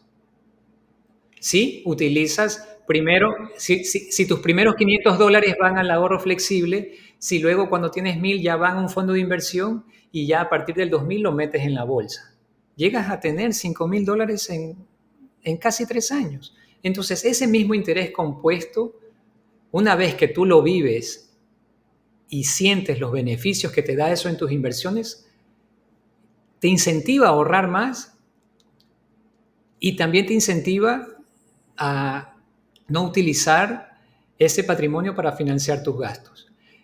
Antes que se me vaya la idea, quiero comentarte una experiencia. Yo había vendido un carro, bueno, en realidad era un bus. Había vendido un bus y tenía las intenciones de comprarme un carro, ¿no? Por ese bus tenía yo $30,000, ¿ya? Y hay una alternativa válida que te permite financiar lo que tú deseas a una tasa mucho menor de lo que te da la banca, con la ventaja, y esto es importante recalcar, que vas a recuperar tu capital al finalizar esa compra. Me refiero a los famosos créditos back to back. No sé si lo hayas escuchado. Estos créditos son respaldados con tu póliza de inversión, tu fondo de emergencias o tu cartera de inversiones, ¿no? Un ejemplo, me dieron a mí el 4% de rendimiento por esa póliza, pero me cobraban el 8% de interés por el préstamo al auto que me quería comprar. Entonces, muchos dirán, sí, pero te está prestando tu propia plata. Sí, es verdad, pero considera primero una tasa neta del 4%, ¿no? 8 de la deuda menos 4 que yo ganaba por mi póliza, una tasa neta del 4% versus 17%, por ahí ya voy ganando. Y también considera la gratificación inmediata. No tuve que esperar, yo tuve mi carro pequeño ya, inmediatamente, ¿no? Con la ventaja de que al final de la operación yo estaba pagando mi carro, pero me devolvieron mi plata. Entonces, no perdí mi plata, no perdí mis $30,000 que tenía producto de la venta, y me quedé con un carro. Y sí, pagué la deuda, sí, pero solamente del 4% neto, y luego obtuve recuperé mi capital. Entonces, ese efecto bola de nieve que vas consiguiendo con tus inversiones cuando te decides a dar el primer paso, es lo ideal y lo que tenemos que nosotros incentivar a las personas que nos siguen, que nos buscan en las redes sociales, a predicar con el ejemplo y decir, usen el interés compuesto a su favor, Sí, no a su favor, y es no al algo banco. interesante, es la primera vez que escucho de que te dan créditos, ¿no? Porque bueno, esa información se la guardan los bancos a menos que preguntes. Yo había hecho esto con pólizas de inversión, pero para tarjetas de crédito. Asimismo, el cupo garantizado por la póliza de inversión que tenía hasta un 60% más o menos. Y en efecto, o sea, al final se te devuelve, mantienes este producto, pero creo que sí es una opción muy, muy interesante. Creo que esto, incluso compartirlo es fundamental, pero también vale de la gente que se atreva a preguntar, ¿sí? Y no se quede con la primera respuesta, porque muchas veces, y eso lo he visto, no tienes idea cómo con estos videos de la experiencia que fue cancelar una tarjeta de crédito, una Diners Club, de que, o el seguro de desgravamen de una tarjeta de crédito, que legalmente se puede, la gente se queda con la información que le dice el del banco. Y ni siquiera a veces es del banco, porque cuando llamas al call center, en la gran mayoría de ocasiones son plataformas de telemarketing. Y cuando ya te toman tus datos, ahí dicen ya le vamos a pasar a un asesor que le ayude. Entonces, la gente se queda con lo que les dicen por teléfono. No entiendo yo, o sea, eso es como que desconfían del banco, pero confían a muerte, si se puede decir esa palabra, en la persona que les atiende la llamada. Entonces, si yo estoy seguro que si tú llamas a preguntar al call center, no te van a dar esa información porque obviamente no la conocen y no les conviene mucho porque no van a llegar. Pero si tú haces la póliza de inversión, como le estás entregando dinero al banco y encima le pides crédito, creo que es algo positivo. Y en verdad, o sea, te dice, la gente va a escuchar solo el 8%, pero no, en realidad solo es del 4%. Porque claro, le estás dejando por 3 años el tiempo que dure la inversión, le estás dejando tu plata. Entonces tú vas a estar ganando por, digamos, 30.000 dólares, el 4% anual. Sin embargo, lo que te prestan, tú vas bajando porque tú vas pagando. Y otra cosa, hay bancos y bancos, ¿no? Hay bancos en que me exigían el pago, porque no es la primera vez que lo hago, hay bancos que me exigían el pago mensual. Y hay otros pagos que me dicen págueme trimestral, págueme semestral o págueme al vencimiento. Entonces, esa flexibilidad que te da a ti, tener el sartén por el mango y decir, a ver, banco, aquí tengo una póliza, acabo de vender mi carro, voy a comprar otro, quiero pagarlo de esta manera, ¿cuánto me vas a dar? Y te da ese poder de negociación que no lo tienes cuando vas al banco con las manos vacías, ¿no? Entonces, considera esa serie de beneficios. Y no solo a los 30, imagínate, yo te digo a la gente, a mi alrededor, comienza a ahorrar, comienza a tener, ponte de meta tener $5,000 antes que te endeudes. Ponte de meta tener $5,000, ok, con los $5,000 hagamos el ejercicio matemático. ¿Busca financiar con tu tarjeta de crédito? ¿O esos $5,000 haz lo que yo te digo? Y sacas tu refrigeradora, sacas tu computadora, sacas todo esto. Y al final pagas sí los $5,000 y recuperas tu capital, pero también te quedas con el bien, ¿no? Versus cuando tú empiezas de cero, tú te quedas con el bien, pero te quedas sin plata. Todo le diste al banco. Sí, otra cosa, digamos, no tan algo complejo, porque esto ya es una operación un poquito más compleja y la gente, eso te digo, la gente solo va a escuchar el interés. O sea, no va a ver todos los beneficios detrás, sino el interés, porque como te digo, estamos programados para buscar lo más barato desde casa. Pero otra cosa tan sencilla, al momento de ir al banco a firmar un crédito por lo que sea, es decir, no quiero la cuota francesa, quiero la cuota alemana. ¿Por qué? Porque sí, con la cuota alemana vas a comenzar pagando una cuota inicial muy fuerte, pero que prioriza el pago del capital y luego el interés. En cambio, en la cuota francesa ocurre todo lo contrario.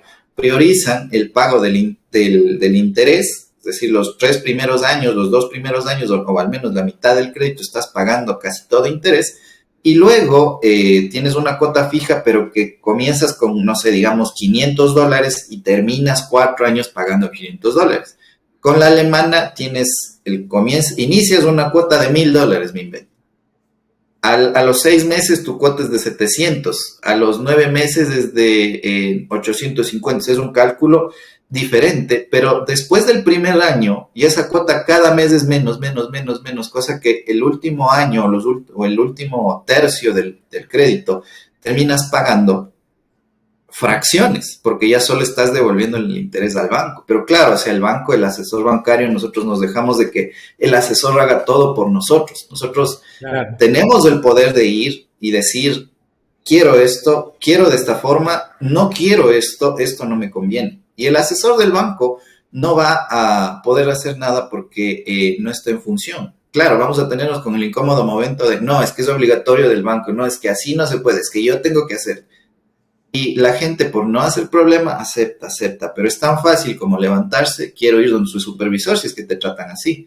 Pero es esa falta de educación financiera. O sea, es Es la la falta falta de de... educación financiera definitivamente, Adrián, y te invito que, que tú que estás constantemente en el tema de las tarjetas de crédito y manejas al dedo, el uso de la tasa activa, la tasa pasiva, la tasa preferencial, y estás al día en todo eso, te invito a que a la gente que te sigue, a tu comunidad, también le enseñes la otra parte de la ecuación, que es la tasa que nosotros podemos ganar, tanto en el sistema financiero como en el sistema bursátil, en el sector bursátil.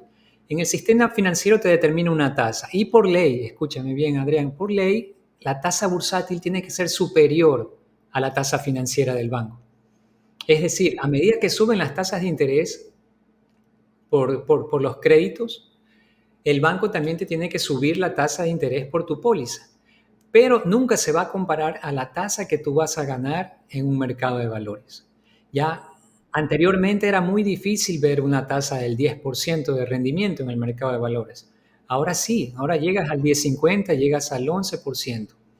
Y el problema es que mucha gente no conoce, no sé en verdad cuáles son los prejuicios que tienen en la gente.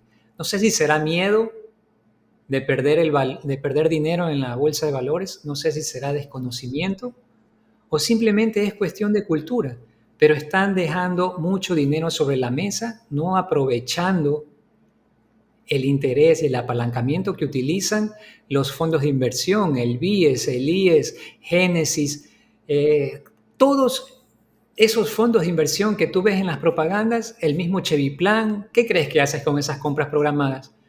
Van a la casa de valores, están trabajando allá cuando nosotros podemos hacerlo directamente y que no es algo, no necesitas tener una maestría en finanzas para hacerlo. Yo hace poco hice un podcast y entrevisté a un operador de Plus Bursátil y yo le decía, Ronald, ¿cuál es el monto mínimo para invertir? Me dice, mira, Alex, con $1,000, $2,000 puedes comprar acciones. Sin embargo, yo no te recomiendo invertir en renta variable. Primero, porque solamente es el 2% de lo que se maneja en la bolsa. Entonces, puedes correr el riesgo que no haya liquidez, tanto cuando quieres comprar, cuando quieres vender. Sin embargo, si comienzas a comercializar títulos de renta fija, prácticamente tu liquidez está garantizada. En cualquier momento puedes vender o puedes comprar y te beneficias de ese 10%. Entonces, si dentro de nuestro contenido, de la estructura de tu contenido, en tu caso, te enseño a endeudarte, te enseño a utilizar eficientemente las tarjetas de crédito, pero te voy a dar un plus, te voy a dar un bono, te voy a dar esto, mira lo que puedes hacer si comienzas a ahorrar. Cuando tú comienzas con montos pequeños, digamos $100, de esos $100, tú ya puedes ir al banco, ahora al Banco del Pichincha, al Banco de Guayaquil, ellos te están dando el 5% por su ahorro flexible, por comenzar a ahorrar $100. Una vez que llegas en 5 meses, llegas $500, $600, ya puedes ir el fondo de inversión Génesis, a Fiducia, puedes ir a Plus Fondos, a todas, y ellos ya te comienzan a dar 6%, 7%, si es que lo dejas a 6 meses, a 9 meses, dependiendo. Y comienzas a poner ese dinero. Y si ves cómo vas saltando de instrumento en instrumento hasta que haces la bolita, y una vez que ya completes $3,000, decir, bueno, ahora sí me voy con inversiones ya del 10% y comienzo a comprar títulos de Corporación El Rosado, de Almacenes Boyacá, de Carseco, Hunter, empresas reconocidas. Ya no tanto por la ganancia, sino como para decir soy socio, o tener una alternativa Claro. de inversión, ya no solo la Entonces, renta. imagínate, tú comienzas a incentivar a la gente en construir un patrimonio, pero no solamente en posesiones materiales, no en vehículos y casas, sino que tú incentivas a la gente a construir un patrimonio en títulos de valor. Uh-huh. Yo estoy pensando en asimismo crear un programa para incentivar a la gente a decir, hey, crea tu propio portafolio de inversión y la meta es llegar a los 100K. No quiero que te compres una casa, no quiero que te compres un valor, quiero que tengas tu inversión, tu patrimonio 100K en títulos de valor diversificados. Puede ser en Ecuador, Estados Unidos, lo que tú quieras. Ya depende de tu condición del riesgo. Pero Mira, algo que sí quiero hacerte notar es el por qué la gente no va. Creo que eso es algo que sí quiero acotar y tiene relación con Estados Unidos, ¿sí?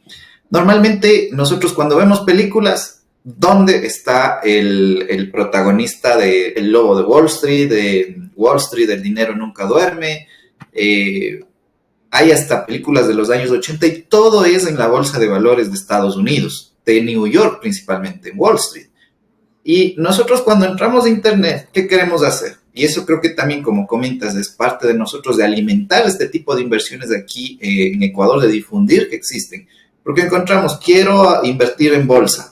Y me aparecen 10 resultados de un español, de un estadounidense, de un dominicano, de un colombiano, de un argentino, y todos, mira, es que utilizo este broker que está que tiene su sede en un paraíso fiscal y hace sus transacciones en la bolsa de Estados Unidos y compras Amazon, compras Apple. Todos hacen trading o criptomonedas. Exacto. Este mes, por ejemplo, salió full la noticia de Nvidia de que había, comprabas a 40 centavos por acción. Bueno, no recuerdo, pero era como que comprabas a 40 y luego subía a 1.60 y todo así. Entonces, bueno, sí es una alternativa también, pero cuando nosotros buscamos esa información de cómo invertir en Ecuador, lo que más nos sale es esto primerito, de la bolsa de Estados Unidos, los brokers. ¿Por qué? Porque los brokers que trabajan con esto, que muchas veces, como te digo, no son siquiera en Estados Unidos, sino que son intermediarios en paraísos fiscales y no tenemos garantía real de que tenemos esas acciones, de que somos dueños, pero existen, ¿no? Yo, bueno, si es que me preguntas a mí, yo utilizo en brokers Happy e Interactive Brokers, principalmente porque están basados en Estados Unidos y tienen su sede. Sí, mandan capitales a las Islas Caimán también, tengamos en cuenta, pero a la final su regulación está en Estados Unidos, no como otros que están en Seychelles, en Chipre, en Panamá, que a la final, o sea, que esté en un paraíso fiscal no está mal, pero al menos a mí no me da esa garantía. Y eso no lo ve la gente. Y estos brokers ofrecen comisiones, ofrecen inversiones a los creadores de contenido. A mí han llegado a ofrecerme cantidades de hasta $5,000 por promoción, más un enlace de afiliados del 30%. Pero simplemente yo no les comparto porque digo, no sé qué tan seguro es para la gente. Sí, me ha tentado aceptarles, eso sí te digo, pero no les he dado mayor movimiento justamente porque no creo en eso. Ahora, volviendo al hilo un poco del tema, el otro problema cuando buscas inversiones en Ecuador, te sale invierta en corporación favorita y gane $1,950 mensuales con una inversión de $50. O invierta con Isabela Rodríguez en su canal de Telegram y gánese 60. O sea, hay muchas estafas. Ahora ya cambiaron el modelo porque como hubo mucha comunicación tanto de creadores de contenido, o sea, ese es el tema de la comunicación, los creadores de contenido logramos frenarle y además luego también estas empresas se pusieron, ya se desveló que era mentira. Ahora dicen un bot trading con inteligencia artificial que le permite ganar $1,950. Y mucha gente ha caído, y no ha caído con poco, han caído, o sea, no es que no hay plata, es simplemente y Adrián, si uno de tus seguidores te dice que quiere invertir en la bolsa de valores, ¿tú qué le recomendarías? ¿Invertir en Ecuador o invertir en Estados Unidos? A ver, si quieres dinero, ve a Estados Unidos, pero no inviertas desde aquí, o sea, ve, viaja, sácate la visa, no sé, está allá físicamente o ten algo legal allá, que ahí se aprovecha mejor, aunque también he escuchado gente que no tiene documentación, que tiene rendimientos, pero allá, o sea, allá o tener las operaciones allá, el dinero allá y moverlo allá. Porque si se va a hacer a través de una aplicación, yo como te digo, yo he usado Happy e Interactive Brokers, pero al final yo sigo aquí y mi dinero sale y tengo que pagar impuestos a la salida de divisas. Hay operaciones, comisiones que son del 1, del 3%, que la gente dice, ay, no solo es del 1, es del 3%, pero no, eso es altísimo, es una locura. Son carísimas esas comisiones.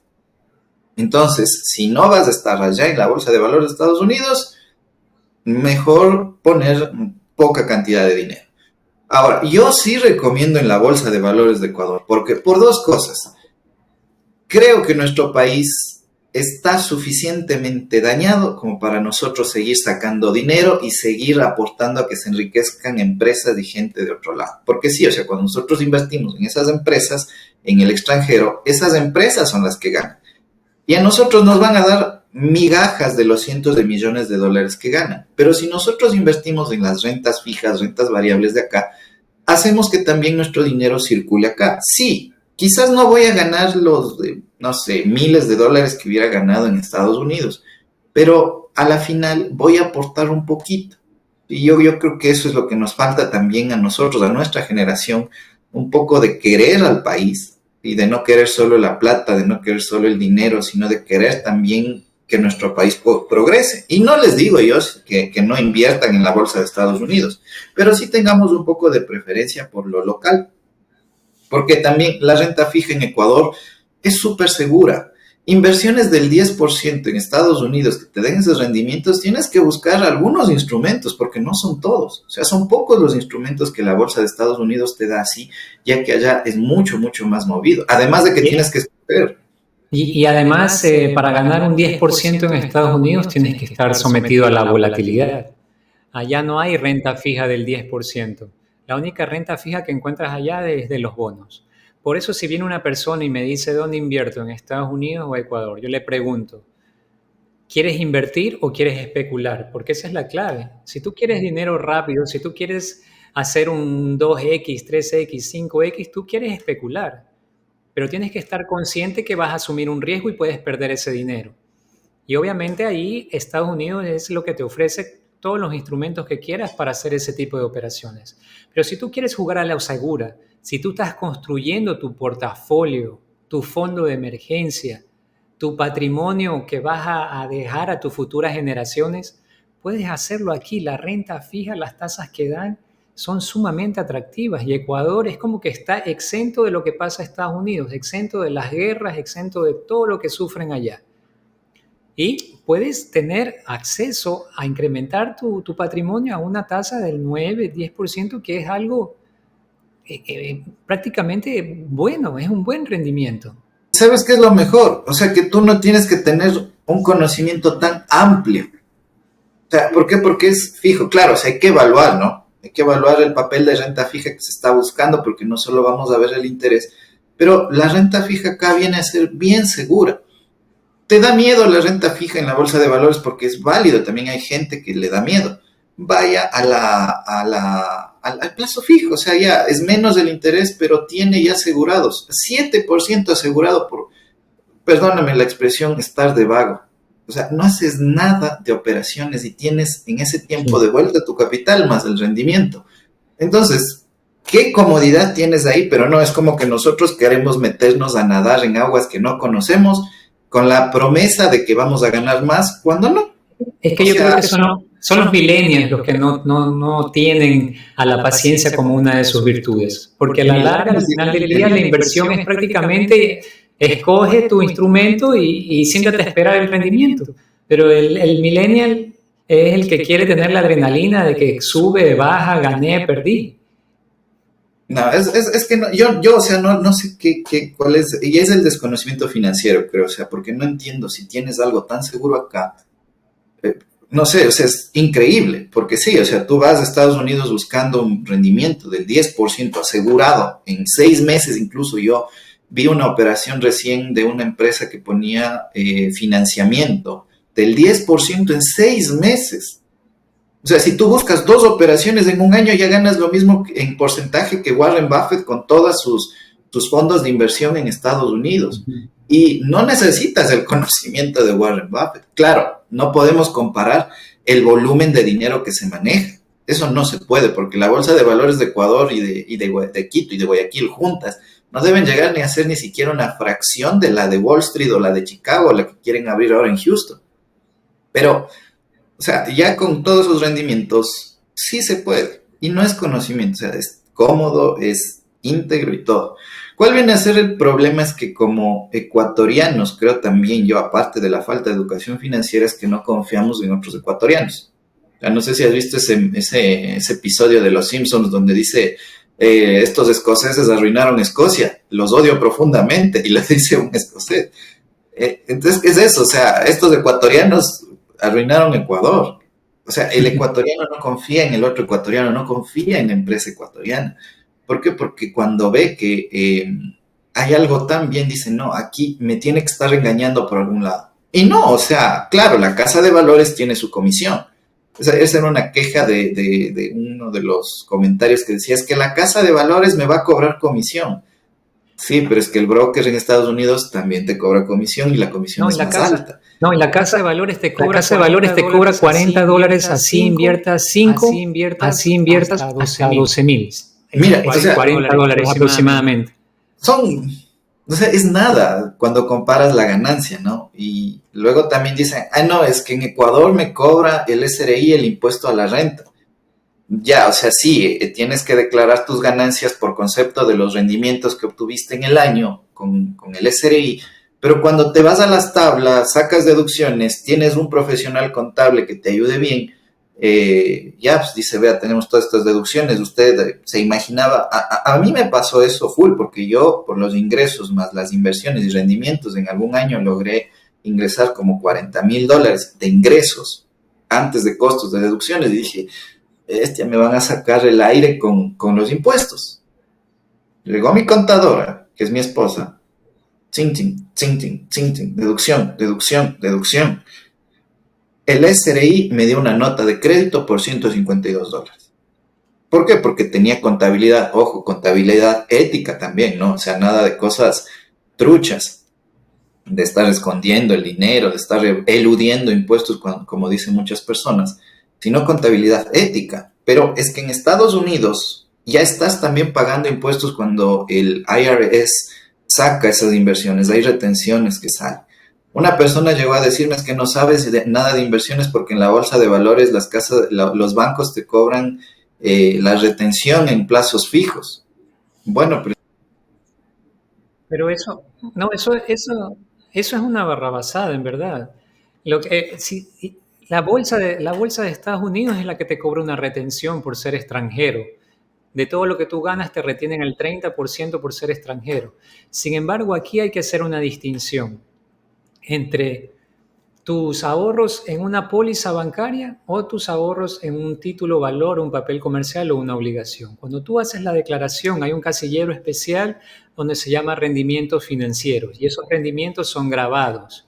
Sin embargo, hay unos rendimientos de inversión que te da la renta fija superiores a los 180 días que está exento de impuestos. Esto es un incentivo más para que la gente acuda al mercado de valores. Y otro punto importante es que en la casa de valores renta fija tú vas a encontrar títulos de un año, 3, 4 años. Y tú dices, no, yo no, esta es mi primera operación, no me quiero arriesgar a tener tanto tiempo. Pero lo que no sabe la gente es que la casa de valores, el mercado bursátil te da la flexibilidad. Tú puedes comprar un título con vencimiento en 4 años, pagos trimestrales, pero que a los 6 meses, 9 meses o un año, tú llamas a la casa de valores y le dices, tuve una emergencia o simplemente quiero comprar otro papel que está con mejor rendimiento y te lo vende. En cambio, anda con ese mismo argumento a un banco. Te va a decir, no señor, no se puede, eso está sellado, congelado, encadenado, no puedes sacar tu dinero de la póliza. Entonces no entiendo por qué, teniendo tantas ventajas, flexibilidad, exoneración de impuestos y mayor tasa de interés, y la gente sigue yendo al sistema financiero en vez de ir al mercado bursátil. Hay una tarea enorme por educar a la gente que nos sigue a nuestros canales y decirle estas alternativas que existen, alternativas válidas. Porque como tú mencionabas, el mercado de valores ecuatoriano es un mercado cerrado, chiquito, pero estable. Y si tú estás pensando a largo plazo en construir un patrimonio, tú lo que buscas es seguridad. Ahora, si tú quieres jugar a ser el próximo lobo de Wall Street, entonces anda ya a Estados Unidos a especular con acciones y todo eso. Pero si tú estás enfocado en construir un patrimonio de verdad, el mercado de valores es una alternativa válida. Todo depende de la edad que tú tengas, ¿no? La edad que tú tengas y tus objetivos. sufrir. O sea, sobre todo los jóvenes, los veinteañeros son los que más buscan justamente esto de invertir en el exterior. Sí, yo recientemente volví a abrir TikTok, que era una red social que le cerré porque me parece que hay mucha toxicidad ahí.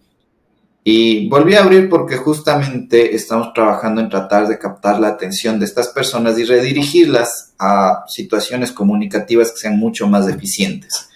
Entonces, en esto, la cantidad de ecuatorianos jóvenes de menos de 25 años que yo encuentro ahí compartiendo información sobre trading, sobre supuestos bots de trading, cuando no son bots de trading ni siquiera, sino son como estos esquemas Ponzi, que les han hecho millonarios con la educación y metiendo a dos personas adicionales, o que les mandan a Telegram, es abrumador. Hay como unos 30 creadores de contenido, bueno, perfiles más bien, porque no creo que creen contenido, sino perfiles de personas que buscan justamente el hecho de atraer a sus links de afiliados. Y claro, están súper, hiper convencidos de que tienen que tener acciones de Nvidia, de Apple, de Amazon, de Tesla. Y no se dan cuenta que todo ese dinero que está allá podrían meterle acá. Porque no necesitan mayor cosa, simplemente, no sé, a veces hay casas de valores que ya te atienden por online. Sí, creo que son muy pocas las que te atienden así 100% físico. Pero hay personas, por ejemplo, de la Amazonía, personas de la costa, que están lejos de los centros principales, que dicen, no, es que tengo que irme a Quito, tengo que ir a Guayaquil. No, éntrese a la página web, contáctese y le dan los pasos. Es una falta de educación y también de contenido valioso. ¿Por qué? Porque justamente en las redes sociales la tendencia es hablar de Amazon, no hablar de la renta fija que sacó la lechería, ¿cómo es que se llamaba? Bueno, la lechería tal para poder financiarse.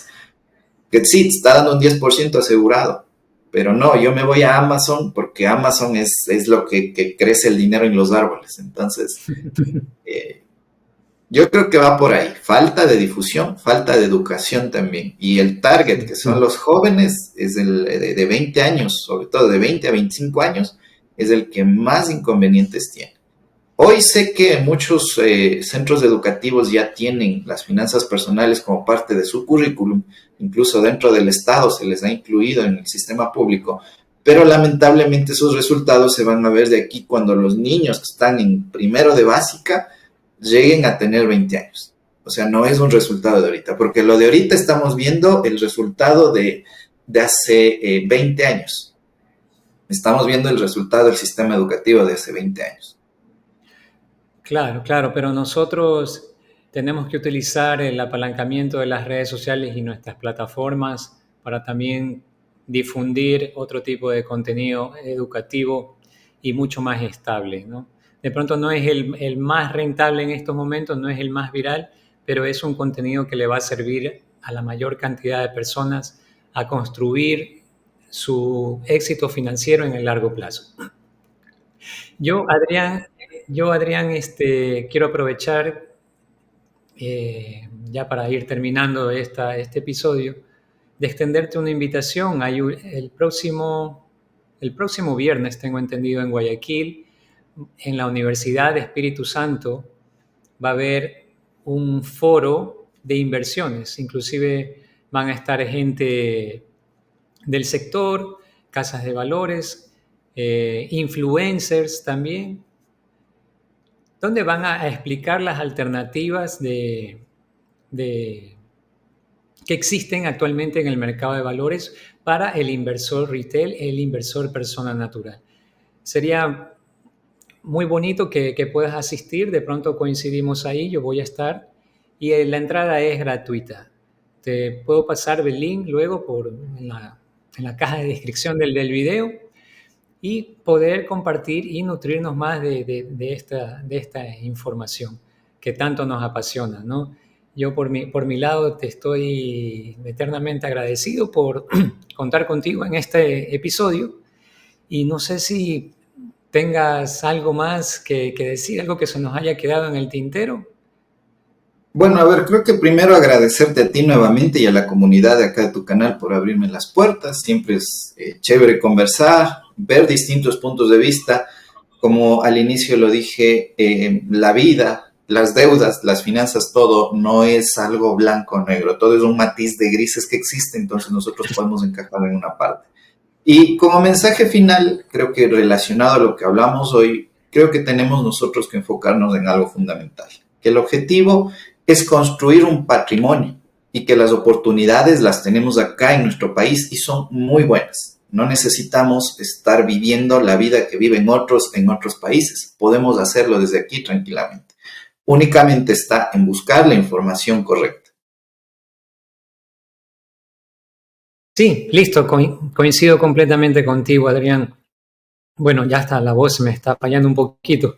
Muchísimas gracias por este episodio, ha sido bastante enriquecedor, hemos compartido experiencias, comentarios, sobre todo en este nicho que une nuestros canales en cierto momento.